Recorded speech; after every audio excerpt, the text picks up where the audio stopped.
High high high, আমাদের সর্বনাশ হয়ে গেল। নতুন করে আবার কি সর্বনাশ হলো? অতিবৃষ্টির কারণে আমাদের সব ফসলের জমি নষ্ট হয়ে গেল। এখন তো আমাদের উপার্জনের সব পথ বন্ধ হয়ে গেল। ফসলের জমি ছাড়া আমাদের উপার্জনের তো আর কোনো রাস্তা নেই। এখন আমরা কি করবানি? এখন তো না খেয়ে দিন কাটাতে হইবে না যা মনে হচ্ছে। তুমি এখন ঘরে এসো তো, আগে তোমার ভেজা কাপড়টা পরিবর্তন করো, তারপর আমরা এ বিষয়ে সিদ্ধান্ত নেব। ঘরে এসো।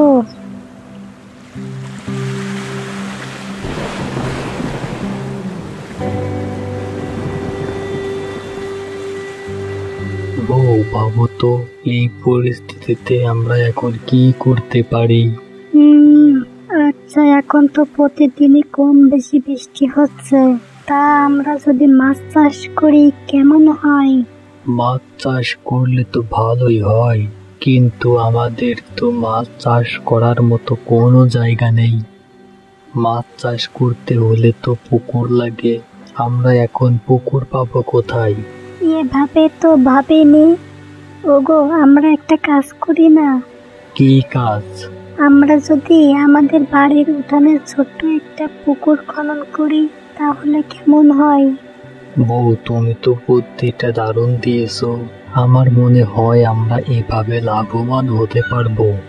তাহলে আমি কাল থেকেই কাজ শুরু করব। এখন দুমুঠো খাবার দাও তো, আমার অনেক ঘুম পাচ্ছে। আচ্ছা, দিচ্ছি।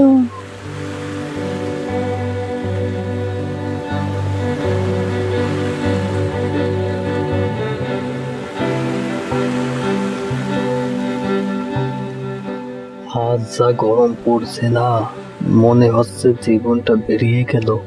বউ, ও বউ, কই তুমি? হ্যাঁ, আসতাছি।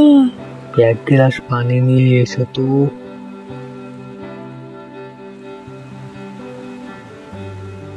এই নাও পানি। হ্যাঁ হ্যাঁ, পানির গ্লাস দাও তো বউ, আমার অনেক পানির তেষ্টা পেয়েছে। ধন্যবাদ বউ, সারা জীবন তুমি আমার পাশে থাকলে আমার আর কি লাগে। হয়েছে, এখন মন দিয়ে কাজ করো।